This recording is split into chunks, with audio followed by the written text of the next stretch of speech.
Sir नमस्कार. नमस्कार. रसिक हो, आज आपण आलेलो आहोत आदरणीय कविवर्य नामदेव कोळी यांच्या घरी. यांच्या घरी म्हणजे रसिकांना हे माहिती आहे की सर मुंबईला असतात, पण दुसरी पण एक बाब सगळ्यांना माहित आहे की सर जळगाव जिल्ह्यातील कडगाव या गावचे आहे. कडगाव ते वाघूर, ती शेती, ती माती, ते काम करणारी माणसं, हे सगळं त्यांच्या कवितेत, त्यांच्या साहित्यात येतं. त्यामुळे सगळ्यांना कडगाव हे गाव माहीत आहे याची मला पूर्ण खात्री आहे. नामदेवराव कोळी यांना कडगावला जाऊन भेटणं, त्यांना, त्यांच्या मातोश्रींना, घरातल्या सगळ्या आप्तस्वकीयांना, त्यांच्या मिसेस म्हणजे आमच्या कविताताई, अनुप्रास, प्रचेत, या सगळ्यांना भेटणं हा फार मोठा एक आनंदाचा भाग असतो. या आनंदात आणखी भर म्हणजे इतक्या वर्षाच्या सगळ्या वाचन, अभ्यास, चिंतन, मनन, कविता लेखन, कविता प्रकाशित होणं, वेगवेगळ्या दिवाळी अंकातून, नामवंत नियतकालिकातून, आणि त्यानंतरही संग्रहाची घाई न करता बऱ्याच कालावधीनंतर सरांचा फार सुंदर संग्रह आलेला आहे. आणि काळोखाच्या कविता असं त्या संग्रहाचं शीर्षक आहे. अतिशय सुंदर पद्धतीनं त्याचं प्रिंटिंग झालेलं आहे. मुळातच हे साहित्य सकस, कसदार, श्रेष्ठ दर्जाचं अशा प्रकारचं आहे. ते कसं काय आपल्याला त्यांच्या एकूण मुलाखतीतून पण काही गोष्टी समजणार आहेत. आपण एखाद्या लेखकाशी, कवीशी ज्यावेळी संवाद साधतो तेव्हा अनेक प्रकारचा भावबंध असा उलगडत जातो. पूर्णपणे निर्मिती प्रक्रिया हाती येतेच असं नसतं, आणि नसावं इथे, ते फार कृत्रिम होतं. पण नैसर्गिकपणे ज्या ज्या गोष्टी आपल्याला काही समजतात, साहित्य आणि समाजाचा अनुबंध त्यातून बरोबर उलगडतो.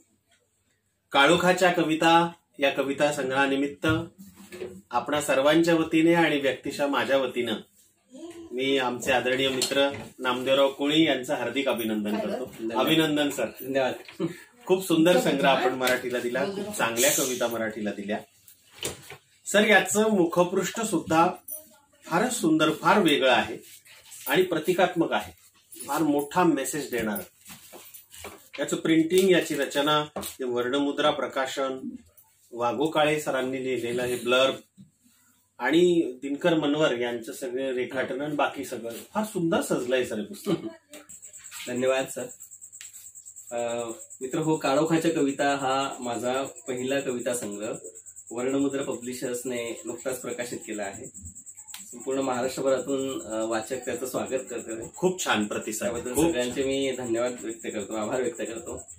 ह्या कवितेच्या सुरुवातीला मी सबीर हाका या इराणी कवितेच्या ओळी वापरलेल्या आहेत. अच्छा. तर यासाठी की एका इराण सारख्या दूर देशामध्ये सुद्धा राहणाऱ्या कवीच्या ज्या भावना आहेत त्याच्याशी आपण, त्याच्या दुःखाशी आपली नाळ कशी जोडलेली आहे. तर सुरुवातीच्या त्याच्या ज्या ओळी आहेत त्यावर मी ही जे रेखाटन काढलेलं आहे जितेंद्र साळुंखे यांनी. अच्छा. हे रेखाटन म्हणजे आपल्या घरातल्या विड्यांचं आहे. म्हणजे कडगावचं जे आपलं घर आहे, ह्या बालपण गेलं इथे. आणि ते विडे म्हणजे शेतमजुराचं शस्त्र आहे, साधन आहे. बरोबर. पोट बांधण्याचं साधन आहे. आणि ते ह्या सगळं हे प्रतीक घेऊन येत आहे राबणाऱ्यांच्या घामाचं, श्रमाचं, या कष्टकरी सगळ्या समूहाचं प्रतीक आहे. तर सबीर हाकाच्या ओळी सुरुवातीच्या मी वाचतो. मैं थका हुआ हूँ, बेहद थका हुआ, मैं पैदा होने से पहले ही थका हुआ हूँ. मैं थका हुआ हूँ, बेहद थका हुआ, मैं पैदा होने से पहले ही थका हुआ हूँ. मेरी माँ मुझे अपने गर्भ में पालते हुए मजदूरी करती थी. मेरी माँ मुझे अपने गर्भ में पालते हुए मजदूरी करती थी. मैं तभी से एक मजदूर हूँ. मैं अपनी माँ की थकान महसूस कर सकता हूँ. मैं अपनी माँ की थकान महसूस कर सकता हूँ. उसकी थकान अब भी मेरे जिस्म में है. उसकी थकान अब भी मेरे जिस्म में. फार गंभीर पद्धतीने मांडलंय त्यांनी. अगदी अगदी. म्हणजे इराण कुठे राहिलं सर, आणि आपलं कडगाव कुठे, पण तरी अगदी भावना कशा जुळतात. अगदी शेतमजूर कुटुंबातला एक घटक आहे. त्यांच्या या सगळ्या आमच्या कुटुंबातल्या आणि भोवतालच्या ज्या शेतमजूर करणारी जी जमात आहे त्यांचं दुःख मी फार जवळून पाहत आलोय. त्यामुळे या समूहाच्या वेदना साहित्यामध्ये कवितेमध्ये याव्यात म्हणजे त्यांची भूमिका घेऊन मी कविता लिहायला लागलो. तर माझी जगण्याची भूमिका असलेलीच एक कविता मी सुरुवातीला वाचतो. तो शेतमजुराचा पोरगा आहे. जो नेहमीच प्रार्थनेला उशिराने येतो, दीड पायावर उभा राहत म्हणतो प्रतिज्ञा कशी बशी. तो नेहमीच प्रार्थनेला उशिराने येतो, दीड पायावर उभा राहत म्हणतो प्रतिज्ञा कशी बशी. खरं तर तो आवरून आलेला असतो घाईत गोठ्यातली काम. जो आठवड्यातून 2-3दा हमखास दांड्या मारतो शाळेला, त्याचा गृहपाठही नसतो कधीच पुरा. त्याचा गृहपाठही नसतो कधी पुरा. खरं तर त्याला जावं लागतं वावरात, घराला हातभार लागावा म्हणून. ज्याच्या सदऱ्यावर ओघळ असतील घामाचे, चड्डीला ठिगळं मागे वीटभर, कुबट वासही येत असेल कपड्यांना. खरं तर त्याला शाळेतूनच जावं लागतं मालकाच्या खळ्यात गणवेशासाठी. ज्याच्या भेगाडलेल्या पायात असेल टाचा घासलेली चप्पल अथवा बूट फाटलेला, काट्यांची कुरपही असतील बहुधा तळव्यात. खरं तर तो अनवाणी पावलांनीच भटकत असतो शिवारभर. जो नदीत मासे पकडतो सहज, सरपण जमवतो भरूनात. जो नदीत मासे पकडतो सहज, सरपण जमवतो भरूनात. मध गाळतो मधमाशांना उचकावून. खरं तर तोंडपाठ आहे त्याला खदंगल, जीव जनावरांची बोली. तो जेमतेम पास होईल अथवा तुम्ही नापासही करू शकता त्याला. तो जेमतेम पास होईल अथवा तुम्ही नापासही करू शकता त्याला. खरं तर वर्गातल्या पोरांपेक्षा तो फार गुणी आहे. त्याला कुठल्या व्यवस्थेत बसवायचं सांगा मास्तर. तो शेतमजुराचा पोरगा आहे.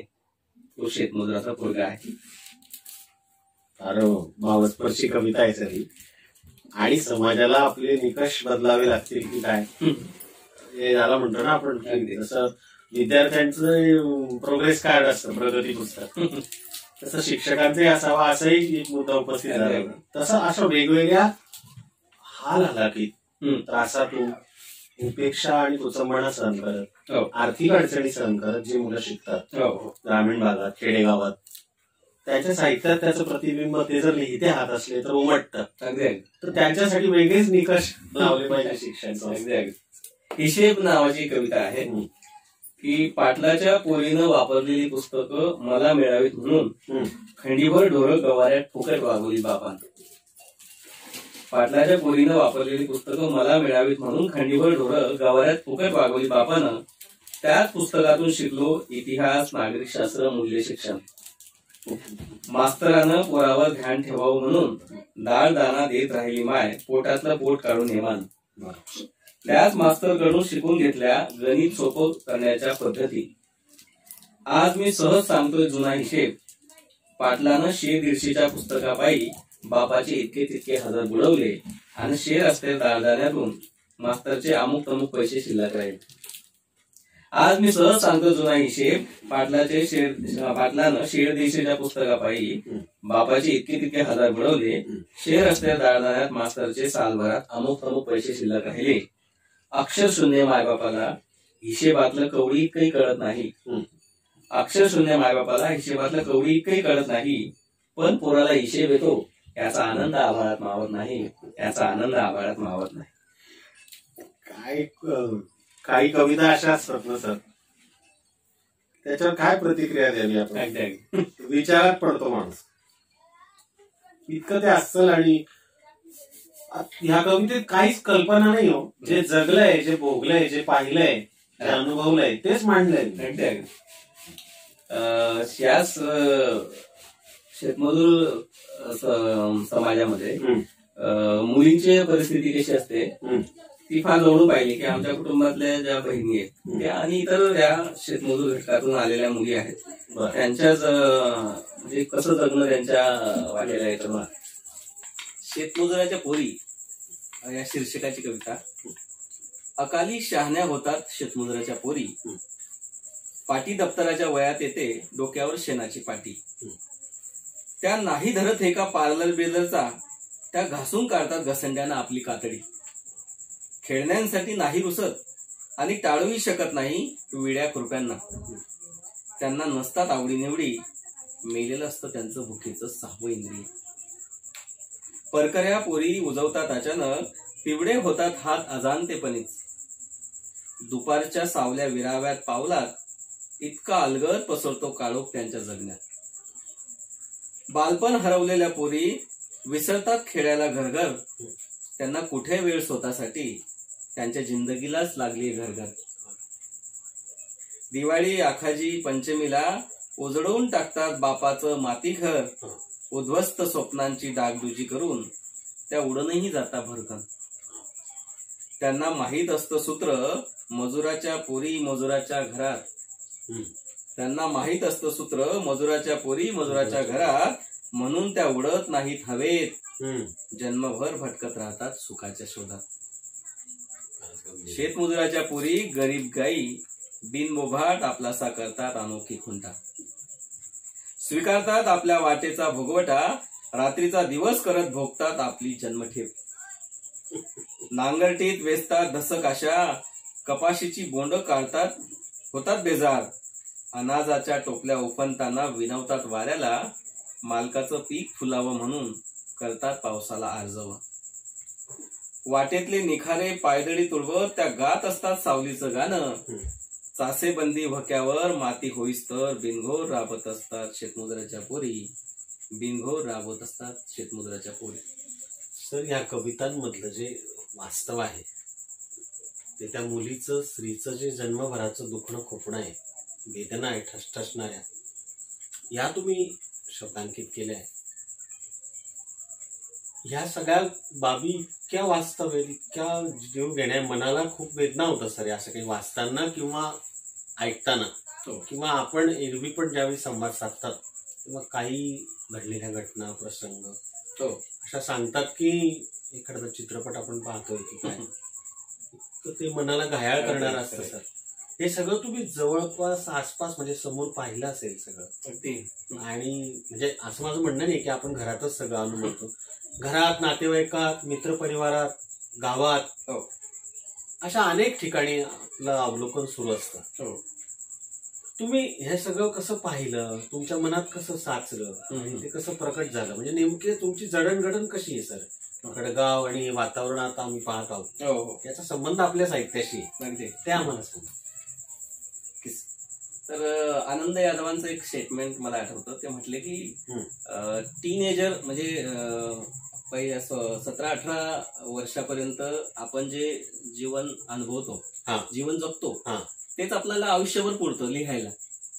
म्हणजे आयुष्यभर ते जगणं आपण जगलेलं असतो, संचित म्हणून. म्हणजे ते संस्कारक्षम वय असतं, त्या वयात घेतलेले अनुभव आपण त्यानंतर आयुष्यात ते कधी घेत नाही असे अनुभव. आणि म्हणून कवी लेखक हा शक्यतो त्या टीनेजरच्या वयातच वावरत असतो. हा ते पटतं आनंद यादवांचं, त्यांचं म्हणणं तुम्हाला पटतं. तर माझ्याही या कवितेमध्ये तो टीनेजर वयातला मुलगा आहे, ज्याने 17-18 वयापर्यंत हे अनुभव घेतलेले आहेत. तो स्वतः त्या शेतमजुराच्या कुटुंबात वाढला. बरोबर. त्याने त्याचा भोवताल म्हणजे आपण लिहितो म्हणजे काय करतो की आपला भोवताल त्या लेखनातून मांडतो. आपल्या आजूबाजूची माणसं, त्यांची बोली, ते एकूणच सगळं त्यांचं जे काही आहे, लहान सहान असेल, बरोबर, त्यांचं कल्चर असेल, सगळं संस्कृती आपली आपण पाहत असतो आणि ते साहित्यात मांडतो. तर मी पण त्या शेतमजूर कुटुंबातला घटक असल्यामुळे मला ह्या शेतमजुरांच्या ज्या व्यथा आहेत त्या फार जवळून अनुभवायला मिळाल्या. बरोबर. म्हणजे वडील शेतमजूर सुरुवातीला सालगडी म्हणून काम करायचे, सालगारकी करायचे. तुमच्या वडिलांचं नाव काय? वडील माधव सकाराम कोळी. त्यांना गावात काळू बोवा म्हणून ते ओळखायचे. तर त्यांचं अपघात झाला, म्हणजे झाडावरून पडल्यामुळे त्यांचा अपघात झाला आणि त्यांच्या शरीरातले सगळे हाड जवळपास चुरडा झाला. तर त्यानंतर मात्र ते वर्षभर घरी पडून होते. त्यानंतर त्यांच्याने ती शेतीतली जी सालदारकीची काम असतात ती होईना, पण आधी भरभक्कम असते वा, आणि खूप मेहनत. वा. तर बाबांना आईची साथ मिळाली. आई अगदी एकही अक्षर न शिकलेली, पण तिने बाबाला साथ दिली. आणि माझ्या 4 बहिणी आणि मी, असं 5 भावंड. आईचं नाव काय? आई कमलाबाई. अच्छा. तर आईने बाबाला बऱ्याचपैकी मदत केली, खांद्याला खांदा लावून ती राबली. त्यानंतर बहिणी पण याच घर चालवण्यासाठी शेतमजुरी करायला लागल्या, म्हणजे आधीपासून, अगदी आधीपासून. म्हणजे आमचा जन्म झाला तर मोठी बहीण आम्हाला सांभाळण्यासाठी ती शिकू शकली नाही. अगदी हो. माझ्या ह्या लेखनाची प्रेरणा ती माझी मोठी बहीण वासंतीताई आहे. तिने आम्हाला शिकवलं, म्हणजे तिने प्रेरणा दिली की या काळोखातनं, या दलदलीतनं आपण बाहेर निघलं पाहिजे. अर्पण पत्रिका आपण ऐकवा ना सर आम्हाला, आणि मग ताईविषयी बोला. अगदी विनंती आमची. ही काळोखाच्या कविता माझ्या बहिणीला आणि बाबांना अर्पण केलाय, की हे दोघं माझ्या लेखन प्रेरणा आहेत, की त्यांनी हा काळोख पचवला. या शेतमजुरीमध्ये राबून स्वतःला झिजवून त्यांनी एक घर उभं केलं, आम्हाला उभं केलं, स्वतःला आम्हाला जाणीव करून दिली. म्हणून प्रिय वासंतीताई आणि बाबा, तुम्ही या भयान काळोखात माझ्यात उजेड पेरला. म्हणून ही काळोखाची कविता या दोघांना मी अर्पण केलेली आहे. तर बाबा जेव्हा शेतमजुरी करू शकत नव्हते तेव्हा त्यांनी मग गावातली गुरं चारली. मग ओघानच आम्ही गुरं चारायला बाबांचं सोबत करायचो. बहिणी आईला शेतमजुरी करण्यासाठी मदत करायची. मग ह्या गावगाड्यामध्ये शेतमजुराचं काय स्थान आहे, त्याचं जगणं कसं आहे, हे मी जसजसं शाळेत शिकू लागलो.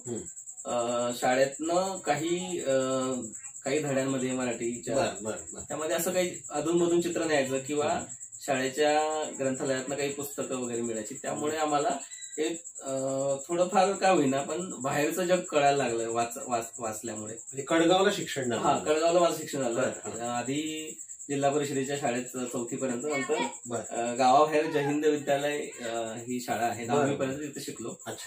तर ह्या शाळेत मग शेतमजुरी करायला लागल्यामुळे घराला हातभार लागावा म्हणून आठवड्यातनं मात्र काही 2-3 दांड्याच माराव्या लागायच्या. म्हणजे कधी आईला सोबत करावी म्हणून गवत कापायला गुरांसाठी, किंवा आईला शेतमजुरीच्या कामात मदत करण्यासाठी. कारण बरेच उसनवारी करून घर चालवावं लागायचं. आणि एवढ्या 7 जणांचं घर चालवण्यासाठी तेव्हा रोजंदारी अगदी शुल्लक होती. दिवसाभर राबल्यानंतर 20 रुपये मजुरी मिळायची. म्हणजे मला आठवतं तेव्हा, त्याच्या आधी फार कमी होती. पण मला जेव्हापासून आठवायला लागलं तर 20 रुपये दिवसभर काम केलं, 20 रुपये मिळायचे. मग आम्ही सगळं कुटुंब एक पूर्ण जे काही 5-7 बिघ्याचं शेत घेतलेलं असायचं, ते शेतातले धसं काळ्या वेचून ते सगळं उधळ म्हणतो त्याला, उक्त घेऊन टाकायचं. सगळे मिळून पैसे मिळवायचे, त्याच्यावर घर चालवायचं. मग त्यावर वर्षभर कोणाला काही सणानिमित्त कपडे वगैरे तेव्हाच मिळायचे. पायात चपलाही नसायच्या. मग आम्ही गवारं चारायचो, ढोरं चारायचो बाबासोबत. तेव्हाही म्हणजे इतकी परिस्थिती होती की शक्यच नव्हतं का सगळ्यांच्या काय गरजा आहे त्या पूर्ण करणं कोणाला शक्य. एकदम प्रतिकूल परिस्थिती, अगदी प्रतिकूल. म्हणजे हे तरी आम्ही इतके कुटुंबातले सगळे लोक राबत असून सुद्धा आमच्याकडे पैसा नव्हता. तर इतर शेतमजुरांची तेच परिस्थिती. म्हणजे गावात सगळे शेतमजूर ही एकाच कॅटेगरीतले आहेत. म्हणजे त्यांना त्यांची आर्थिक स्थिती अगदी म्हणजे दारिद्र्य रेषा जी असते, जी काही ठरवली आहे त्याच्याही खाली. म्हणजे आयुष्यभर राबून स्वतःचं घर होत नाही, अशी परिस्थिती आहे शेतमजुराच्या बाबतीतली. तर आपण तर असं वाचतो सर साहित्यात किंवा कुठे की कष्ट करा मग लगेच तुम्हाला एक दिवस सोन्याचा दिवस पाहायला मिळेल. पण तो सोन्याचा दिवस येण्यासाठी खूप पिढ्या इथं त्याला म्हणजे पिढ्यांचं बलिदान द्यावं लागते काय असं वाटतं. कारण हे व्यवस्था बदलायला खूप कालावधी लागणार आहे. सर ही व्यवस्था आपोआप निर्माण झाली नाही, माझं मत सांगतो तुम्हाला. मराठीतले फार मोठे कवी नारायण सुर्वेंची आठवण येते. ह्या सगळ्या तुम्ही जेव्हा वर्णन करताय ना, कामगार आहे मी तळपते तलवारीपासून तर सगळ्या गोष्टी, मग तो शहरातला असो मजूर काम करणारा कामगार किंवा खेडेगावात तुम्ही ज्या कुटुंबातून आले. नारायण सुर्वेंनी ती महानगरातल्या कष्टकरी जनतेचं दुःख त्यांच्या कवितेत मांडलं. आणि त्यांचाच एक वारसा धरून आपण हे लिहितोय की जेव्हा मला जाणीव व्हायला लागलं की आपलं जे जगणं आहे ते आपण मांडलं पाहिजे. किंवा अगदी महाविद्यालयीन जीवनात तोपर्यंत साहित्याचा माझा फारसा इतका संबंध नव्हता. फक्त तुरळक काही पुस्तकं छोटी मोठी वाचली तेवढीच आणि अभ्यासक्रमातली पुस्तकं. त्याच्या व्यतिरिक्त असं ठरवून मी साहित्य काही वाचलं नव्हतं. अशी गावात सोयी उपलब्ध नव्हती. मग किती लोकवस्तीचं गाव असेल त्यावेळी 2000-3000 लोकसंख्येचं गाव होतं. फक्त तेवढंच. मग इथून 10वी पासआउट झालेली मुलं ही तालुक्याच्या जिल्ह्याच्या गावी जायची. मग आम्ही जळगाव आम्हाला जवळ होतं. मग मी जेव्हा हे गाव सोडून तिकडे महानगरात शिकायला म्हणजे जळगावला शिकायला. जळगाव म्हणजे इतकं मोठं शहर नाही पण तेही एक खेळ्यांचं एक मोठं खेळ असं म्हणू आपण. पण तिथं महाविद्यालय होतं, महाविद्यालय शिक्षण होतं, वेगवेगळ्या सोयी सुविधा होत्या. तर मी तिथं गेलो आणि माझी बोली ऐकून मुलं हसायची. मला बोलता येईना म्हणजे त्यांच्या भाषेत बोलता येणार किंवा म्हणजे आपल्याला प्रमाण मराठी ते गावंडळ म्हणून हिनवायचे. पण काही अनुभव अगदी पण ते आपल्या स्वभावात असं निसर्गता असं साधेपण असतं. सोसून घेण्याची ऐकून घेण्याची ती निसर्गता मिळालेली वृत्ती असते आपल्याला. माझं एक मत सांगू का सर? पण हे बघा, आई कोणाची असो, तुमची, माझी, कुसुमाग्रजांची किंवा कोणाची जगात, विंदा करंदीकरांची किंवा कोणाची, आई आईच आहे की नाही? अगदी. तसं भाषेचं पण आहे सर. अगदी. तुम्ही तुमच्या बोली भाषेत बोलत असाल ना, भाषेला आई म्हटलंय, मातृभाषा. तरी सुद्धा आपल्याकडे हा जो प्रकार चालतो भाषेवरून येणं, अगदी हा फार वाईट आहे. अगदी. तुम्ही काय अनुभवलं त्यावेळी? तर म्हणजे सगळेच नाही, काही वृत्तीची चांगली लोकही असतात. मग म्हणजे शिक्षक त्यात अपवाद असतात. मग शिक्षक आपल्याला हे समजून घेतात. मग अशी काही शिक्षक मंडळी मला भेटली.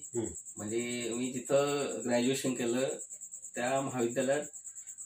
उर्मिला खडके आम्हाला मराठी शिकवायचे. कोणतं कॉलेज होतं सर ते? बबन भाऊ बाहेती महाविद्यालय. तिथे आपण शिक्षण माझं 11वी ते ग्रॅज्युएशन पर्यंत तिथे शिकलो. बरं सर. आणि अभ्यासाला एक आवड म्हणून मराठी विषय घेतला. मला एकाने अशी सूचना दिली की मराठी विषय जर घेतला तर तुम्हाला मराठीचं शिक्षक होता येईल.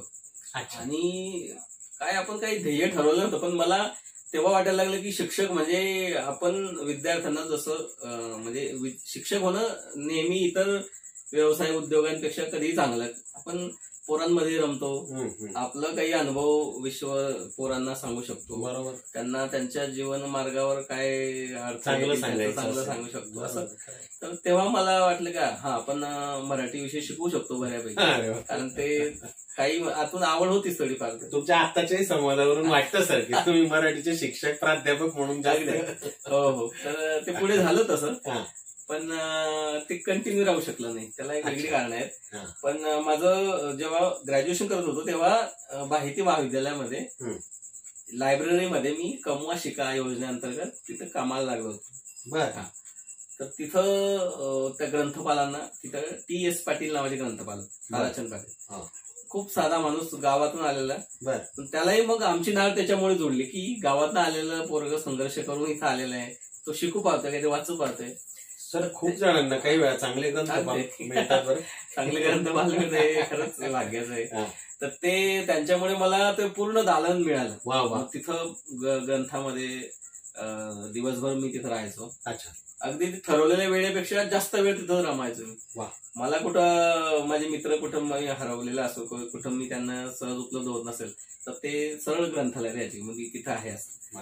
तर मग तिथं सगळे मराठीचं जेमतेम होतं, फार मोठी पुस्तकं नव्हती. तरी साधारण काय आठवतं? तर तिथं असं आठवतं की मला कविता संग्रहाचं एक दालन मिळालं, मला स्वतंत्र दालन. आणि मला अभ्यासाला ज्या कविता होत्या तिथल्या केशवसुतांच्या कविता होत्या, म्हणजे केशवसुतांचं पुस्तक शोधू लागलो. मग केशव शोधता शोधता मला बालकवी, बहिणाबाई आणि समकालीन त्यानंतरच्या साठोत्तरी साहित्यातले कवी म्हणजे नारायण सुर्वे वगैरे, ढहाके सर, नादोमान, हे खूप सारी अशी मंडळी त्या ग्रंथालयात मला दिसली. आणि मला याआधी मी कवितेला इतकं गांभीर्यपूर्वक घेतलेलं नव्हतं की मला काही कविता लिहायची असं डोक्यातही नव्हतं. काही मित्र कवितेच्या स्पर्धेला वगैरे स्पर्धा म्हणून कविता लिहायची, तसं मी गिरवली काही अक्षर. पण ती काही कविता असते असं काही कोणी आपल्याला सांगायला सुरुवातीचा अगदी सुरुवातीला काहीतरी अनुकरणात आपण लिहितो तसं. तर त्या ग्रंथालयातल्या त्या कविता संग्रहाचं मी वाचन केलं. अगदी सातत्यानं ते वाचन करत गेलो आणि मला मग कळायला लागलं की ही अशी कविता असते. अच्छा, हा, अशी कविता लिहायची असते. मग तीच तेव्हा तरी मला अजून मार्गदर्शक वगैरे असं प्रॉपर नव्हते. मग तसं मी ग्रॅज्युएशन केलं त्या महाविद्यालयात. तेव्हा लिहायला सुरुवात केली नेमकी. आणि मग मुझे महाविद्यालयात मी प्रवेश घेतला. मग ते फार मोठं महाविद्यालय जळगाव मधलं ग्रंथालय चांगलं आणि ग्रंथालय फार मोठं सुसज्ज.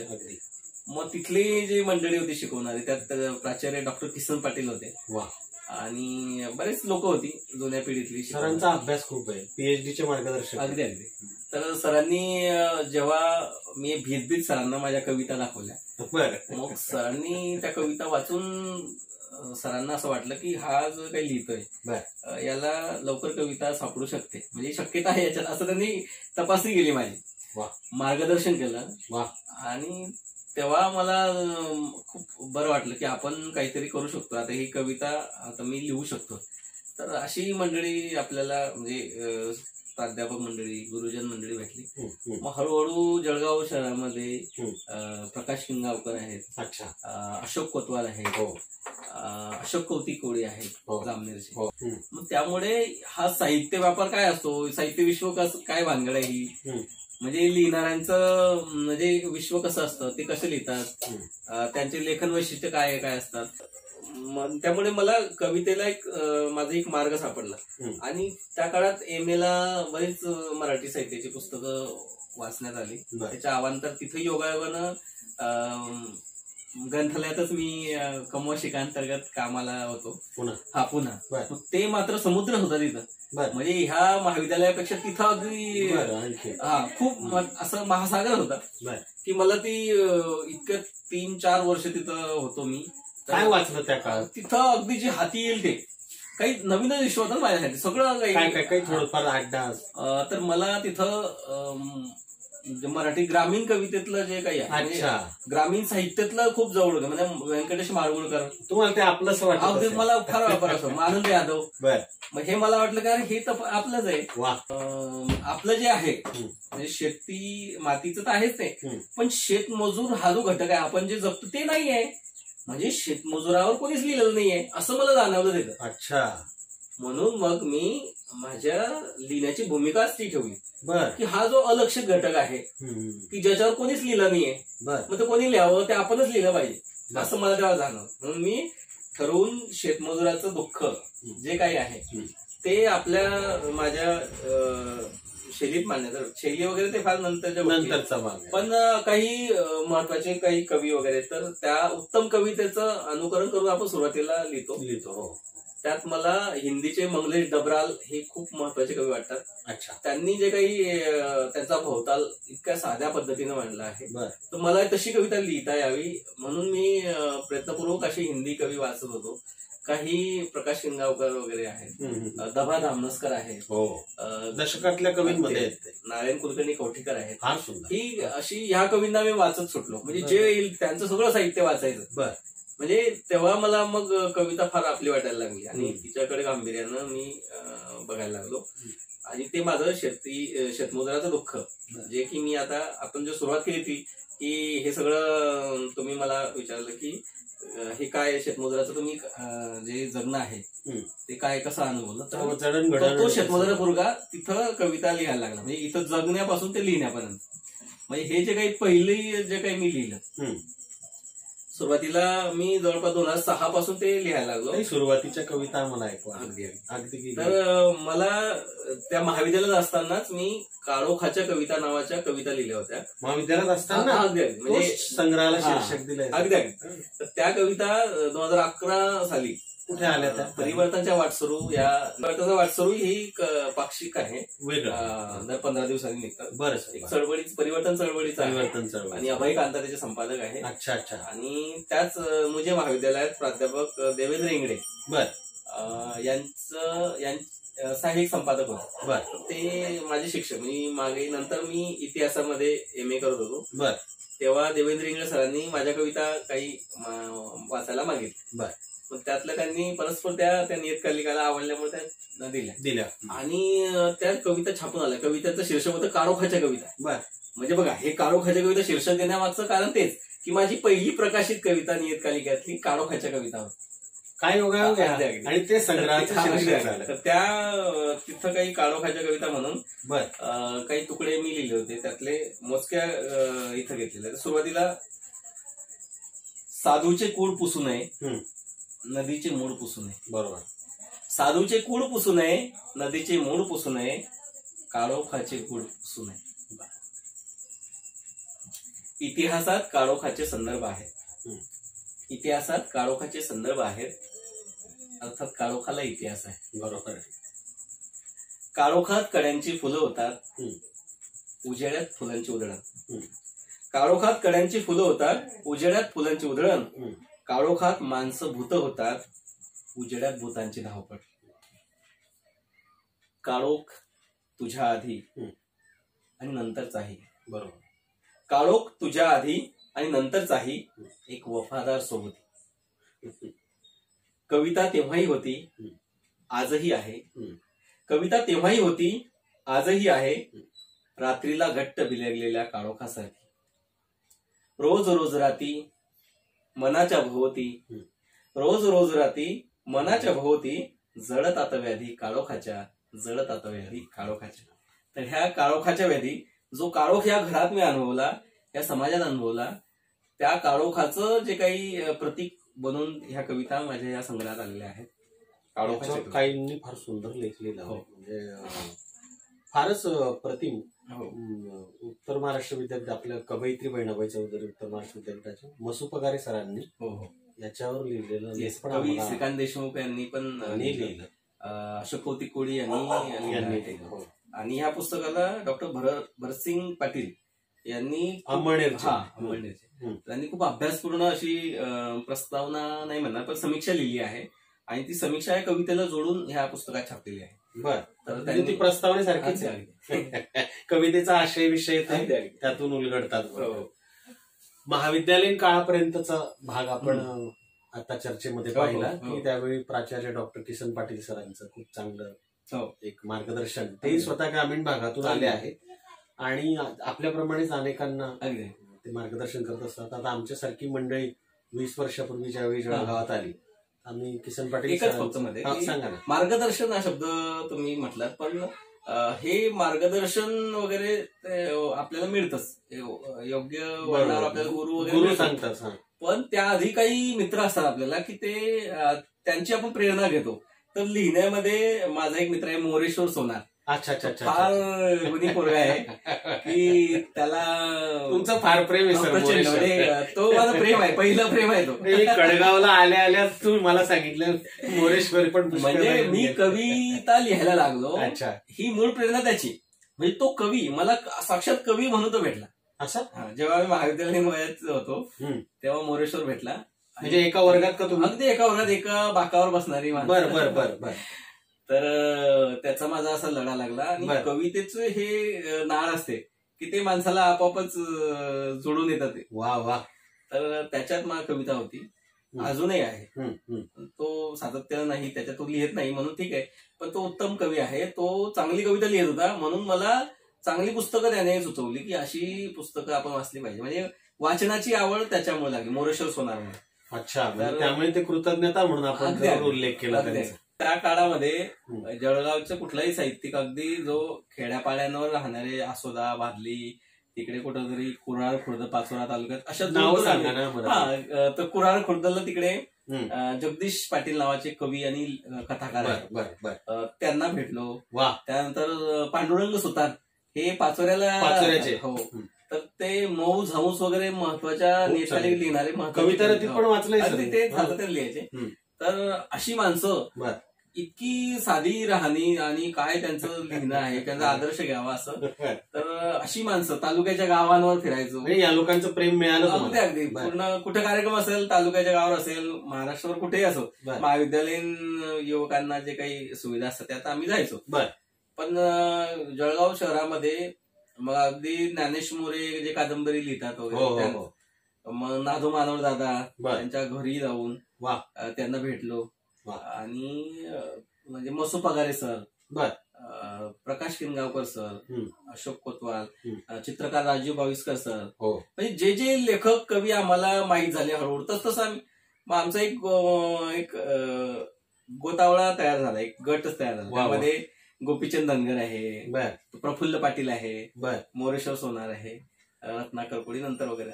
पण ह्या सगळे जे समवयस्क मुलं होती आम्ही, ते साहित्याच्या प्रेमापोटी मग एकत्र यायचे, कार्यक्रम घ्यायचे. कुठं काही दिनविषय असला त्यानिमित्त साहित्यिकाला आम्ही निमंत्रित करायचे, किंवा कुठं काही कार्यक्रम असेल, साहित्य संमेलन असेल तिथे जायचो.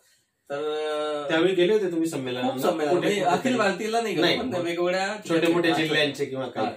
तर दिवाकर दादा चौधरी एक डांबोर्णीचे, पण ते जळगावला राहायचे.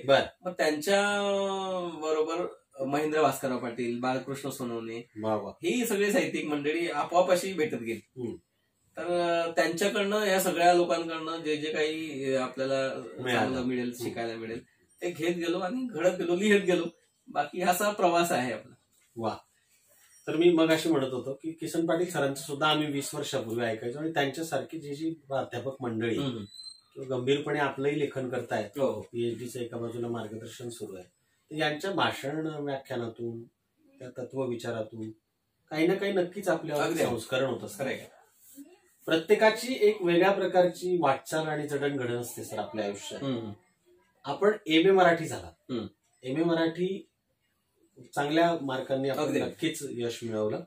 आणि त्यावेळी असा विचार केला होता का आज तुम्ही ज्या क्षेत्रात कार्यरत आहात मराठी विभागात, ते पूर्णपणे वेगळं आहे, पण तुम्ही दरम्यान प्राध्यापक पण होतात. अगदी. ते कसं झालं सर नेमकं ते सांगा. त्याचं झालं असं की मी जिथं ग्रॅज्युएशन केलं त्या भवन माहिती महाविद्यालयामध्ये मला आदर्श विद्यार्थी हा पुरस्कार मिळाला. वा वा, मिळायलाच पाहिजे. म्हणजे त्याला फार स्पर्धा नव्हती, ते त्यामुळे कदाचित असेल की मला तो मिळाला. एक मिनिट मी एक सांगतो सर, मला एक छान संदर्भ आठवला. तुम्ही हे जे एवढं मित्रपरिवारांचं फार प्रेमाने, कौतुक आणि कृतज्ञतेने वर्णन केलं सर. आजही एवढं आता त्या गोष्टीला तर 15-20 वर्ष झाली, पण आज तुम्ही मुंबईकर झालात नोकरीच्या मुळे. पण मुंबईकर झाल्यावरही तिथेही तुम्ही साहित्य क्षेत्रातले अनेक चांगले मित्रमैत्रिणी मिळवले, आणि त्यांचं एक प्रेम, त्यांचं एक तुमच्याविषयी आत्मीयता, आपुलकी संपादन केली. हे मला अगदी तुमचा एक जवळचा मित्र म्हणून मनापासून छान वाटतं बरं का. ते आपल्या व्यक्तिमत्वात असतात, माणसं जोडवणं मला आवडतं. तर त्या महाविद्यालयात मला आदर्श विद्यार्थी पुरस्कार दिला. तर ते तिथं माझं जे काही आहे मन इतकं रमलं होतं की मी त्या उच्च शिक्षणासाठी ज्या दुसऱ्या महाविद्यालयात जायचो, तिथले तास संपल्यावर मी परत त्याच महाविद्यालयात जायचो, त्याच ग्रंथालयात बसायचो जिथे आपण आधी शिक्षण घेतलं, तिथं शिक्षण घेतलं. तर ते एक ऋणानुबंध असतात, तिथले माणसं, तिथले शिकवणारे प्राध्यापक, मित्र, ती वास्तू. आपल्याला वास्तू सुद्धा म्हणजे जीव जळतो आपल्याला एखाद्या. मग एम ए मी पास आउट झालो आणि लगेच आमच्या त्या महाविद्यालयात तासिका तत्वावर शिकवायला मला संधी मिळाली लगेच. तर जवळपास मला ते फार कुतूहल, मग पोरांमध्ये रमणं वगैरे. तर ते प्राध्यापकी तिथून सुरू झाले. मग अनेक प्राध्यापकांच्या शिकवण्याची शैली वगैरे त्यानुसार मी शिकवण्याचा प्रयत्न केला. सुरुवातीला तुम्ही अध्यापनासाठी काय घेतलं होतं सर? काही मी मराठी साहित्याचा इतिहास हा पेपर घेतला होता शिकवायला. तर तो शिकवायला मला फार आनंद वाटायचा. कारण काय, साहित्य आपण आधी माहित नव्हतं आपल्याला, आणि त्या वयातल्या पोरांना आपण शिकवणार आहोत. त्यांना मी तसं गृहीत धरलं की या पोरांना माहित नसतं, त्यांना अगदी आपल्या भाषेत आपल्या अगदी सुलभ करून सांगणारा बरं, जर कोणी बरं. भेटला हा. तर ते ऐकून घेतात. म्हणजे वा. मला ज्या काही गोष्टींचा अडथळा आला शिकण्यासाठी तर हा, तो हा, मी टाळावा म्हणून मी मुद्दाम मराठी वाङ्मयाचा इतिहास हा पेपर 1919 ते पुढचं वा. 1818 ते 1920 असा कालखंड घेतला. हा. तर मग साहित्य म्हणजे काय, बर. त्याच्या व्याख्या, हम्म. मग त्या साहित्य प्रकार, बर. वेगवेगळ्या साहित्य प्रकारांचा अभ्यास, बर. साहित्य प्रवाहांचा अभ्यास, हम्म. मग त्या असं सगळे टप्पे पोरांना मी मन लावून मलाही ते नव्याने शिकायला मिळत होतं. बर, बर. मग त्यासाठी ग्रंथालयात मी बसून जुने ग्रंथ जे आहेत संदर्भ ग्रंथ त्याचा आधार घेऊन मी पोरांसाठी लेक्चर तर व्हायचं असं की ते शिकवण्यात मी हरवून जायचो, साहजिक गुंतून जायचो. आणि त्याचा परिणाम असा व्हायचा की इतर प्राध्यापकांच्या तुलनेत माझ्या तासाला बसणारे मुलं फार संख्येने राहायची. बरं बरं बरं. हा, तर साहजिक आहे.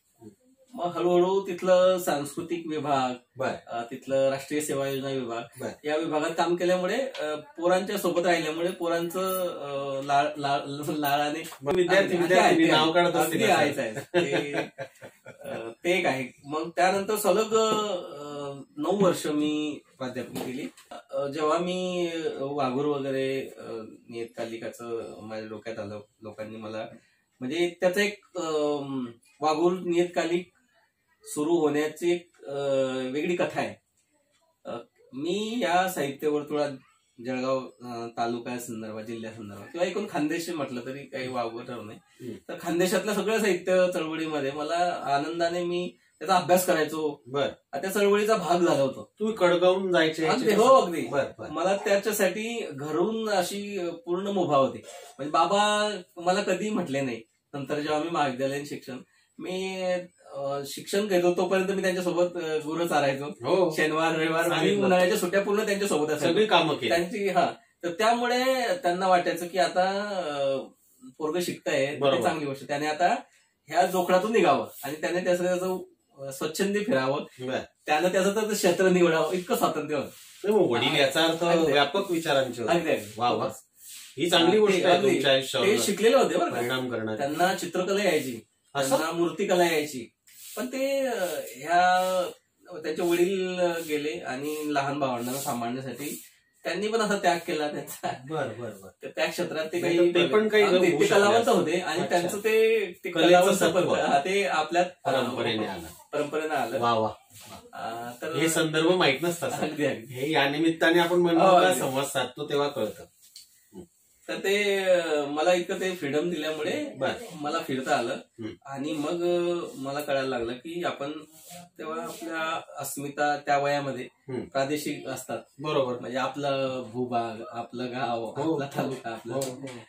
तर तो उद्देश असा होता की खानदेशात काय घडामोडी घडतायत त्या इतरांना कळाव्या. बरं, हे सगळं प्राध्यापक असताना झालं. अगदी अगदी. हो, प्राध्यापक असतात. 9 वर्ष तुम्ही ते काम अगदी, ते काम केलं. केलं. त्या काळातली गोष्ट. तर कुठं काही नवीन पुस्तक आलंय का ते तर त्याची जाहिरात म्हणण्यापेक्षा ते लोकांपर्यंत जावं बर की बर. अमुक पुस्तक आलंय, त्यामुळे त्याचा मग परिचय त्याचा वगैरे. परिचय करून द्यावा. बर, बर. अमुक एक कार्यक्रम आहे तिथं उपस्थित राहण्यासंदर्भात लोकांना आवाहन करणं अच्छा. वगैरे. ह्या कामासाठी मी तसा एक ग्रुप तयार केला, बर. खानदेश साहित्य मंच असं नाव दिलं. बर बर. तर मग त्याच गटामधनं जे समविचारी लोक होते लिहिणारे, हम्म. त्यांचं असं मत झालं की आपल्या खानदेशातनं असं एक दर्जेदार नियतकालिक निघावं, बर निदान दिवाळी अंक काढावा. बर. मग त्याच्यासाठी मग आमच्याच सगळ्या मित्रांनी म्हटलं की आपण नामदेवला ते जबाबदारी देऊ, त्याच्यात संपादन कौशल्य असेल असं त्यांनी हेरलं असेल. खानदेशला नियतकालिकांची किती समृद्ध हो, चांगली परंपरा आहे. सर काव्यरत्नावली चाळीसगाव, अगदी अगदी. कविता रती आहे, हो. धुळे हो. आणि डॉक्टर रमेश नारायण वरखेडे धुळ्याला होते. हो. त्यांनी त्या अनुष्टुपचं काम किती मोठं केलं. अगदी अगदी. मग गोतू पाटील सर आहेत. गोतू पाटील सर आहेत. गोतू पाटील सर यांनी हो. अनुष्टुप चांगल्या प्रकारे झालं. हो. तर दिवाळी अंक नव्हता असा. बर तर बर. म्हणून दिवाळी अंक काढावा असं वा, ठरलं. बर. तर मग त्याला आर्थिक पाठबळ कसं, तर मग लोकवर्गणी केली. म्हणजे लोकांनी जे लिहिणारे साहित्यिक लोक आहेत, आपण एरवी लेखकांना मानधन देऊन सन्मानपूर्वक बोलवतो, पण इथं मात्र उलट. इथं लिहिणारे लोक म्हणतात की आम्ही हे तुला काही मानधन आहे हा. ते तुला देतो, तू तुझं संपादन करून एक चांगला दिवाळी अंक काढ. तर मग ते मला त्याचा हुरूक आला मला, अरे प्रामुख्याने यात कोण होतं सर तुम्हाला प्रोत्साहन देणार? म्हणजे सुरुवातीला अनेक लोक आहेत, म्हणजे जसं CS पाटील आहेत, ते हरिभक्त परायण आहेत, किसन पाटील सर आहेत, अशोक कोतवाल सर आहेत, किंवा महेंद्र भास्करराव पाटील आहेत, संजीव कुमार सोनवणे आहेत. हे सगळे जे लोक आहेत म्हणजे ज्यांचं साहित्याशी संबंध आहे ते स्वतः, किंवा साहित्य बाह्य जे लोक, इतर कलावंत पण मी त्या ग्रुपमध्ये होते. मुखपृष्ठ डॉक्टर शमा सुबोध मॅडम आहे, त्यांनी त्यांचं एक, मी विद्यार्थीच होतो त्यांच्याकडे, मी संगणक विषय शिकलो होतो. तर त्यामुळे अशी लोक आहेत, त्यांनी प्रोत्साहन देऊन मग लोकवर्गणीतनं ते दिलं. आणि राजू बाविस्कर सरांनी त्यांचं मुखपृष्ठ दिलं, कुठलंही मानधन पहिल्याच अंकाला. मोठा आर्टिस्ट. मग ते सगळं, तरी आपण ते सगळं कलेक्शन केलं. साहित्याचं कलेक्शन करणं काही मला अवघड गेलं नाही, कारण चांगलं साहित्य जर आपण सांभाळून ठेवणं हे आपल्यात होतच. चांगलं काही असं मिळालं मी लिहून घ्यायचं, माझ्या वह्या भरलेल्या होत्या, चांगली कविता मी लिहून घ्यायची. तर मग चांगलं साहित्य आपल्याला कळतं ना, चांगलं प्रश्नच नाही. भले आपल्याला त्याची समीक्षा येत नसेल तो काम बरोबर आहे, एकदम कोणी समीक्षक नाही होते. तर मग मी ते साहित्य मी काही खानदेशातल्या साहित्यिकांना, योगायोग त्या वर्षी 2015चं वर्ष आहे, डॉक्टर भालचंद्र नेमाळे दादा यांना ज्ञानपीठ अवॉर्ड मिळाला, घोषित झालं, 4थं ज्ञानपीठ मराठी. मग तर मग काय करावं, आपल्याला अंक, दिवाळी अंक तर काढायची एक आपल्याला या लोकांनी हे दिली, म्हणजे त्याच काळात त्यांना ते मिळालेला होता. आणि मग काय करावं, तर मग दादांवर एक छोटस एक पुरवणी करावी त्या अंकामध्ये, असं ठरवलं. तर मग नेमाळे दादांवरच्या ज्यांनी संपर्कात आले असे, आणि ज्यांनी नेमाळे दादांवर लिहितलंय, त्यांना त्यांचं साहित्य अनुभवलंय, वाचलंय, अभ्यासलंय, अशा काही मित्रांकडनं आर्टिकल कलेक्शन केलं. आणि मग काही खानदेशातलेच कवी जे खानदेशात राहतात आणि बाहेरून आलेले पण खानदेशी झालेले, अशा काही साहित्यिकांना मी एकत्र त्यांचं साहित्य मागवलं, त्याचं संपादन केलं. आणि तो पहिला अंक सिद्ध झाला, तो वाघूरचा पहिला अंक. तर ते त्याची गुणवत्ता कशी असेल, त्याची मांडणी कशी असेल, ते सगळं माझ्या डोक्यात जे उत्तम होतं ते मी करत गेलो. आणि तो पहिला अंक सिद्ध झाला. लोकांनी खूप सुंदर प्रकारे स्वागत केलं. अंकांना अवॉर्ड पण मिळालं. हो. तर त्याही वर्षी उत्कृष्ट अंकाचं पारितोषिक मिळालं मुंबई पत्रकार संघाचं. अजून पहिल्याच अंकाला लंडन 6. अगदी त्यानंतर ते सातत्यानं ते चालू राहिलं. मला शिकत गेलो मी. मग पहिला जो अंक होता तो मग मला हळूहळू खानदेशा व्यतिरिक्त म्हणजे नेमाळे दादांनी स्वतः मला ते सांगितलं की आपण फक्त खानदेशाबद्दल मर्यादित न राहता अजून खानदेशाबाहेर खूप चांगले लिहिणारे त्यांना साहित्यामध्ये आपल्या अंकामध्ये स्थान द्यावं, म्हणजे अंक अजून संग्राह्य अगदी दूर पर्यंत जाईल. तर नेमाडे सरांनी त्यांच्या संदर्भातलं जे तुम्ही भाग होता दिवाळी अंकातला आलेला तो सरांनी वाचला असेल, सरांची मुलाखत त्यामध्ये दादांना जो ज्ञानपीठ मिळाल्याबद्दल जाहीर सत्कार झाला जळगावला. तिथं सलाम दादा नावाचा एक कार्यक्रम परिवर्तनने घेतलेला होता. शंभू अण्णांनी ती मुलाखत घेतली. ती मुलाखत जशीची तशी शब्दांकन करून घेतली होती. अच्छा. तर ती मुलाखत दादांना तर ती आवडली होती. शंभू अण्णांनी पण खूप चांगल्या प्रकारे ती मुलाखत घेतली. प्रश्नच नाही अण्णांचा, प्रतिभावंत व्यक्ती. तर त्यामध्ये दादांवरची मुलाखत होती. तिथं अजून एक वेगळेपणा म्हणजे दादांचं नेमाळे दादांचं जे उर्दू प्रेम आहे ते मला त्याच्या भेटीतनं बऱ्याचदा जाणवलं. तर त्यांच्या सोबत आमच्या सोबत जे मोईनुद्दीन उस्मानी हे खानदेशातले कथालेखक आहे उर्दूतले. तर आम्ही जेव्हा नेमाळे दादांना भेटायला जायचो तेव्हा त्यांच्या गप्पातून मला ते कळलं. मग मी त्या उस्मानी जनाब यांच्याकडनं नेमाळे दादांचं उर्दू प्रेम असं एक वेगळं आर्टिकल लिहून घेतलं. अरे वा, हे पहिल्यांदा झालं. अगदी. तर असं काही वेगळं करण्याचा प्रयत्न करत गेलो आणि तो अंक सिद्ध झाला. नंतर हळूहळू पुढच्या अंकांना अजून काही राहिलेले जे दुवे आहेत म्हणजे काही जे पहिल्या अंकामध्ये उन्ह राहून गेलं ते पुढच्या अंकांना मी सुधारत गेलो हळूहळू आणि ती वाघूर हा ब्रँड झाला. बरोबर. आणि ते पुढचं माहिती सगळं तुम्हाला माहिती. त्याला महाराष्ट्र साहित्य परिषदेचा पुरस्कारही मिळाला. मला एक आणखी एक संदर्भ असायचा आज नेमाडे सरांचा उल्लेख आपण कृतज्ञतेने आदरपूर्वक करत आहोत आणि आपण करूच तो, कारण सरांचं ऋण आहेच, फार मोठं ऋण आहे आणि मराठी साहित्याच्या संदर्भातलंही मोठं योगदान आहे. ज्ञानपीठही मिळालंय असं म्हटलं जातं बऱ्याचदा की नेमाडे सर फारसं कोणाशी संवाद करत नाही, फार कोणाला वेळ देत नाही, मन मोकळं कोणाशी बोलणार नाही आणि बोलले तर फार कडक पद्धतीने सरांचं शिस्तबद्ध काम आहे. या सगळ्या गोष्टी बरोबर आहे, पण दुसरी एक बाजू जी ना ती अनेकांनी नक्कीच लक्षात घ्यायला पाहिजे. ती अशी आहे, 18 वयाचा माणूस असो की 22 वयाचा असो की 52, सरांना जर लिखाणात स्पार्क जाणवला आणि त्या माणसाचं भाषेविषयीचं योग्यता जाणवली तर सर त्याला अक्षरशः ज्येष्ठ बंधूप्रमाणे, ज्येष्ठ मित्राप्रमाणे मार्गदर्शन करतात.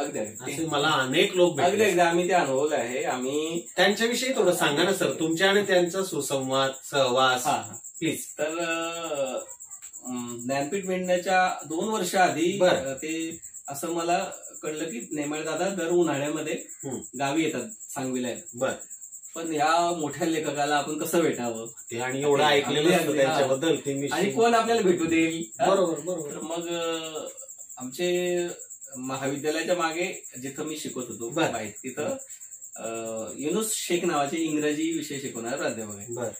तर ते बऱ्यापैकी चळवळीशी त्यांचा संबंध आहे, इस्लामिक चळवळ आणि साहित्याच्या संदर्भातही त्यांचं काम आहे.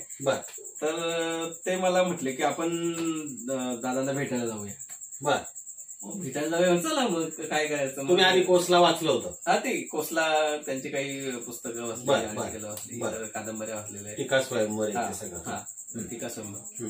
तर देखणी कविता तो खास वा वा. तर चांगली माणसं हाताला 1000 बोट असत, कशा रांगोळ्या काढतात, कशा रांगोळ्या काढतात, घरंदाज येतात. काय लिहिलंय सर नेमाडे सरांनी, अप्रतिम. अगदी मातीतला माणूस आहे, कवी आहे. तर युनुस शेख यांच्यासोबत आम्ही गेलो. अगदी त्यांनी धडकपणे आम्हाला परिचय करून दिला की हा नामदेव, हा गोपीचंद धनगर, असे आम्ही दोघं. कुठे कुठे? सांगवीला गेलो, त्यांच्या घरी. सांगवीला खूप गप्पा झाल्या आणि तेव्हा तुम्ही मला ते जाणवलं की त्यांना असं काही नसतं की अमुकच तुमचं साहित्याचं योगदान असलेल्या लोकांशी ते बोलतात किंवा असं काही नाही. आम्ही काहीच लिहित नव्हतो तरी त्यांनी आम्हाला वेळ दिला आणि ते आम्ही काय विचार करतो, तुम्ही कोणत्या भागात राहतो, तिथल्या भागात तुमच्या बोलण्यात काय जाणवतंय का, ते आमच्याकडनं ते वधवून घ्यायचे आम्हाला. म्हणजे आम्हाला त्यांची, दादांची एक चांगली सवय की ते नोंदी घेत असतात. असं काही त्यांना एखादा नवीन शब्द अगदी लिहितात. तर मग त्यांना एकदा हिंदू कादंबरीची प्रक्रिया सुरू होती त्यांच्या. तर तेव्हा दादांनी आम्हाला इदानी काय असतं बाबा, तुमच्याकडे जे बैलाला आर टोचतात ते पुरांड म्हणतात, पुरांड्याला इदानी असते, ते हे काय, तुम्ही काय म्हणतात त्याला. तर ते आम्हाला आमच्या मित्राला वगैरे त्याच्याकडून विचारून ते शब्द त्यांनी लिहून घेतले. म्हणजे असं शोधक पाहिलं ना मी पण घेतात. हो, मी 2-3दा भेट झाली सर, हे मी पाहिलंय बरं का, तुम्ही म्हणता ते, मला त्याची प्रचिती आहे. तर दादांना मग आम्हाला काही कोणती लोकगीतं येतात वगैरे, तर मग आमच्या गावामध्ये दिवाळीला ड्युटी निघते, गुराखे लोक काढतात. आमच्या घरात ते बाबा काढायचे, आम्ही ड्युटी मागे जायचो. तर ते ड्युटीचे गाणं मी दादांना म्हणून दाखवायचो. गोपी माझा मित्र तो म्हणून दाखवायचा. त्यांना फार कुतूहल वाटायचं की. आणि त्यांनी तेव्हा त्यांनी किस्सा सांगितला होता की जेव्हा कोसला लिहायला घेतली तेव्हा सलग लिहित होते, अचानक 1-2 दिवस त्यांना ते थांबावं लागलं. कारण त्यांच्या गावात धनगरी लोकांच्या वही गायन. तर त्यांना दुर्गा भागवतांनी एक काम दिलं होतं की मला त्या लोकगीत जे आहेत, वही जे आहेत धनगरी लोकांच्या वह्या मला लिहून पाहिजे. मग 2 दिवस दादांनी त्या वह्या लिहून घेतल्या. तर त्या वह्या आम्हाला मुंबईला आम्ही जेव्हा दादांच्या घरी गेलो तेव्हा त्यांनी मला त्या वह्या दाखवल्या अक्षरशः. त्या दुर्गाबाईंनी सांगितलेल्या ज्या वह्या होत्या, कोसला लिहित असताना 2 दिवस खंड पडला. तर 2 दिवसात जे काही काम केलं होतं, 2 पूर्ण एवढ्या 200 पेजेसच्या वह्या भरलेल्या होत्या. तर आम्हाला ते सगळं कुतूहलानं दाखवत होते. त्या भेटीनंतर अनेक दादांच्या भेटी होत गेल्या. जेव्हा जेव्हा ते जळगावला यायचे तेव्हा आम्ही त्यांना भेटायला आवडतो. साहित्यावर जास्त चर्चा, साहित्य, गाव आपलं साहित्य नाही. मला तरी आम्ही तर काय फारसं वाचलेलं त्यामुळे साहित्यावर चर्चा होतच नव्हत्या. मग जनरल संस्कृती, साहित्य नाही, समाज, तुमच्या काय रीतीभाती काय आहे असंच. म्हणजे आमच्याशी काय बोलणार, परंपरा, त्या परंपरेतून आलेलं मग मौखिक साहित्य, त्यांचं ते आवडीचे विषय. म्हणजे त्यांना दादांना कुठला विषय वर्ज नाही. ते मानवशास्त्रावर बोलतात, समाजशास्त्रावर बोलतात, इव्हन आर्किटेक्चरवर ते बोलतात, आर्किओलॉजीवर बोलतात. तर असं आहे की अशी माणसं भेटल्यामुळे आपण मार्ग चुकलो नाही, म्हणजे कुठेतरी भरकटलो नाही.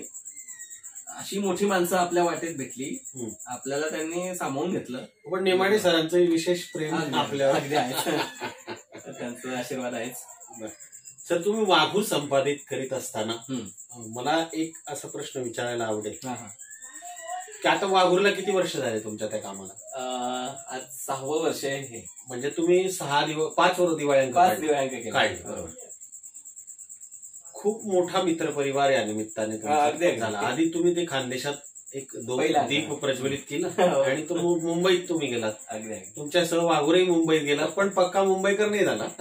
नेमाडेकर म्हणाले त्याप्रमाणे सगळ्यांना सामावून घेत. त्यात मग काही असे लेखक कवी सांगा ना मला की ज्यांचं वाघूरच्या दृष्टीनं खूप चांगलं वेगळं साहित्य आलं आणि त्याचे काही अनुभव एक संपादक म्हणून किंवा वाचकांची मिळणारी दाद, काही अनेक गोष्टी असतात. कारण मी काही प्रसंग अनुभवले तुमच्या वाघूरच्या बाबतीत आमच्या आनंद गुप्ते सरांचे. ते किती सांगण्यासारखा आहे विषय. अगदी आनंद गुप्तेचा विषय निघाला सांगतो. पहिले तो सांगतो, नंतर इतर काही अनुभव. अवधूत गुप्तेचे वडील आनंद गुप्ते सर जेव्हा जैन पुरस्काराच्या निमित्तानं एका लेखकाच्या गावी गेले, तर त्या लेखकाच्या घरात त्यांना वाघूरचा अंक दिसला. आणि ते पटकन अशा एखाद्या लहान लेकराला जवळ घ्यावं तसं त्यांना अंक घेतला. माझा वाघूर आहे, तुम्हाला कसं काय इथं आला? तर मग त्यांनी सगळे वाघूरचे जुने अंक दाखवले त्यांनी. मग त्यांना कळलं की ही वाघूर प्रेमी आहेत. आणि एवढा मोठा साहित्यिक, म्हणजे नाव घेऊन सांगतो, कवी अजय कांडर यांच्या घरी ते गेले होते. अजय कांडर हा मराठीतला मोठा कवी आहे, अर्थात प्रश्नच नाही. त्यांचं आवानोल कविता संग्रह, त्यानंतर हत्ती इल्लो, आणि अलीकडेच डॉक्टर आंबेडकरांवर एक दीर्घ कविता लिहिली. सर, आपल्या बाऊंच्या उद्यानात ज्या निवडक कविता लावल्या आहेत ना, सरांची पहिलीच आहे. अगदी. तर त्यांच्या घरी मग त्यांनी तिथून मला फोन केला. अरे नामदेव, तू इतक्या कोकणामध्ये वाघूरचा अंक इथं, मला खूप आनंद झाला की त्यांना ते म्हटलं असं की मला खूप आनंद झाला की मला माझी वाघूर इथं मिळाली. त्यामुळे आपण योग्य व्यक्तीच्या घरी गेलो की काय, अजून त्यांना जास्त आत्मीयता मिळाली. म्हणजे खानदेशची माती, तिकडच्या लाल माती, त्यांची कोकण, तर तो एक धागा वाघूरने कसा गुंफला.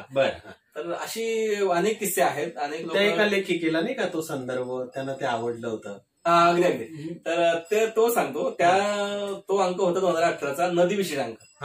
म्हणजे मी आता व्हरायटी करत होतो, म्हणजे वेगवेगळे व्हेरिएशन काय बदल करता येईल का. तर माझा तो 3रा अंक होता. मग मला असं जाणवलं की आपण ह्या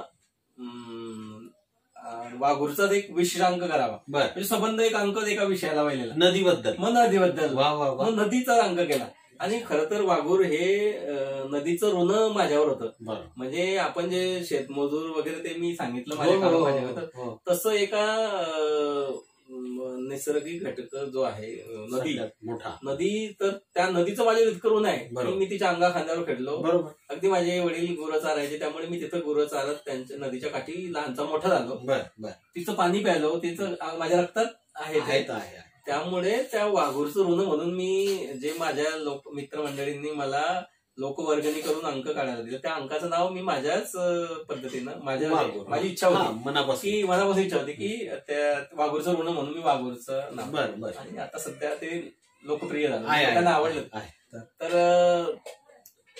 तर त्या नदीचं ऋणाचं शीर्षक घेतलं. मग आता त्या नदीचं जसं माझ्यावर इतकं ऋण आहे, तसं असे नदीच्या ऋणातले अनेक लोक आहेत, आपल्याला भेटतात, नदी प्रेमाचं प्रचंड बोलतात, लिहितात. यांचं सांगत होत्या त्या डॉक्टर लेखिका, रश्मी कशेळकर, पत्ता मागितला, फोन नंबर मागितला आणि तुम्ही मला लगेच पाठवला, मी गुप्ते सरांना दिला. तर त्या अंकामध्ये रश्मी कशेळकरांचं नाही, त्याच्या आधीच्या अंकाची, त्याच्या आधीच्या अंकात ओवा ज्या डोक्यातल्या लिखा ओवा असतं ना त्यावरच एक सुंदर ललित होतं. तर ते त्या विषय किती वेगळा अगदी, आहे, हो, पण तो एवढा सुंदर मांडला देता ताईंनी, फार छान. त्यांचं ते मला त्या अशाच एका मौजेच्या अंकामध्ये बरं. त्यांचं एक ललित मी वाचलं होतं. तेव्हापासून मी त्यांचं लेखनाचा प्रचंड चाहता झालो. बरं बरं बरं. त्यांचं ते मी आवर्जून त्यांना विनंती करून त्यांनी मान- दिलं आणि ते दिलं हा. आणि हो, हो. त्या त्यांना वाघोर माहिती झाला असावं कदाचित. बरं बरं. आणि त्यामुळे अशी लोक जोडतात एकमेकांशी. बघा भारी- भारी उवावर अनुभव. आर्टिकल आणि त्यावर ते तुम्ही मला फोन नंबर हा, मिळाला की गुप्ते सरांना ते आवडलंय. अगदी, अगदी. गुप्ते मग सरांना त्यांना पत्र लेखिकेशी- मिळालं. लेखिकेशी हो. लेखिकेशी त्यांनी संपर्क केला हा, आणि त्यांचं म्हणजे ते वाचकही त्या अंकाच्या निमित्तानं कसे जोडले जातात जोडले जातात. ते एक अनुभव आहे. तुम्ही काय अनुभव हा, सांगणार? तर नदीचा तो अनुभव आहे. हा. तर पहिला अंक मी नदीवरचा करतोय. मग बर. अशी लोक त्याला काय प्रेरणा होती की मी फेसबुकवर एक कविता वाचली, श्रीकांत देशमुख यांची कविता. बर. त्यांच्या कवितेचं शीर्षकही खूप छान होतं की एक नदी वाहत असते आपल्यातून निरंतर, असं शीर्षक बर आहे. बर बर. तर ती मला ते क्लिक झालं की अरे अशी नदी तर सगळ्यांच्या आतून वाहत असते. अगदी अगदीच. तर मग अशी नदीप्रेमी लोक शोधायचे. हम्म. मग मी फेसबुकवर शोधायला लागलो, पुस्तकातून वाचून शोधायला लागलो की अशी माणसं आहेत का की जे नदीवर लिहितात. मग त्यांच्या कवितांचं असं मग मी विनंती करत गेलो काही लोकांना की तुमच्याकडे जर नदीवरची लिहिलेली कविता असेल अप्रकाशित तर ती मला द्या. तर हळूहळू मी कवितांचं खूप मोठं संकलन केलं. खूप चांगल्या कविता अगदी त्यातनं निवड केली आणि काही ललित लेखनासाठी किंवा नदीच्या अनुभवांसाठी मी अनेक लेखकांना संपर्क करत होतो. त्यात मला असं वाटलं की वसंत आबाई डहाके माझे खूप चांगले आवडते कवी आणि बर ललित लेखन ते करतात. बर. तर त्यांच्याकडनं मला नदीवरचे काही अनुभव मिळतील का म्हणून मी त्यांना सहज विनंती केली. सर असं आहे माझ्या डोक्यात की मला नदीचे अनुभव तुमचे मला लिहून हवेत. तर त्यांनी मला होकार दिला आणि आपण टाइमलाईन द्यावी की नाही. तर तेच म्हटलं मी तुला आठवडाभर देतो. आठवडाभरात मी विसरून गेलो. मला वाटलं आता कधीतरी लेखकाला महिनाभर आठवण द्यावी लागतं की सर ते झालं का. तर त्याची कुठलीही गरज पडली नाही. डहाके सरांनी मला एक आठवडाभरातच ते आर्टिकल चांगल्या पद्धतीनं कुठलेही व्याकरणिक दोष न राहू देता ते मला ईमेल करून पाठवलं. सोबत चांगली रेखाटनं पाठवली. वा. म्हणजे अशी लेखक म्हणजे ही माणसं जी मोठी लेखक मंडळी आहेत त्यांना आपण डोळ्यासमोर ठेवून लिहायला लागलो. बरोबर. अशी लोकांची कौतुकाची थाप मिळत गेली आणि तसा तो नदीचा अंक सिद्ध झाला. तो खूप लोकांना आवडला आणि नदीचं प्रेम असलेल्या लोकांनी तो हातोहात अगदी दिवाळीच्या पहिल्या आठवड्यातच सगळ्या प्रती संपल्या. बर. ते प्रति संपल्याचं दुःखही असतं आणि एक आनंदही असतो. मला स्वतःला ते अंक म्हणजे काही वितरकांकडनं दुर्दैवानं ते परत आले म्हणून ते सुदैवानं मला मिळाले. बरं. तुमच्या या संग्रहाचं अगदी अगदी हो. याची एक आवृत्ती संपली. हा, ते काही ज्या प्रकाशकांनी प्रती छापल्या हा. त्या अगदी पहिल्या 15 दिवसातच वाचकांनी घेतल्या. हा. आणि आता दुसरं जे पुनर्मुद्रण झालं बर. ते आता छापून झालंय. आता ते लोकांपर्यंत अजून जाईल. सर हा संग्रह इथे नाही छापला गेला ना. नाही, हा संग्रह आणि शेगाव हा, काय शेगावला- सर नेमका तो विषय सर सांगा ना आम्हाला. हे मनोज पाठक नवदत्तरी कवितेतलं एक महत्वाचे कवी बरं आहेत. बरं बरं अनुवादक आहेत. बर. तर त्यांनी कॉपर कॉइन नावाने बर. एक प्रकाशन संस्था आहे बर. दिल्लीवरनं. बर. तर त्या मराठी पुस्तकं ते छापायची, त्याचे संपादक ते होते. बर. मग काही दिवसांनी मग त्यांनी स्वतंत्र वर्णमुद्रा नावाने आता अलीकडेच प्रकाशन स्वतःच सुरू केलं. स्वतः सुरू केलं. बरोबर. तर त्यात काही 5-7 पुस्तकं आली. बर. त्यात आपलं हे 7वं पुस्तक हे शेगावला राहतात का. हे शेगावला असतात. बर. आणि त्यामुळे छापून मात्र दिल्लीहून. हा, ते दिल्लीला थॉम्सन प्रेस मधून. वा वा. सगळ्यात नामांकित अगदी. म्हणून त्याची ती बांधणी मांडणी अगदी. आणि क्लासिक संग्रह झाला हा तुमचा.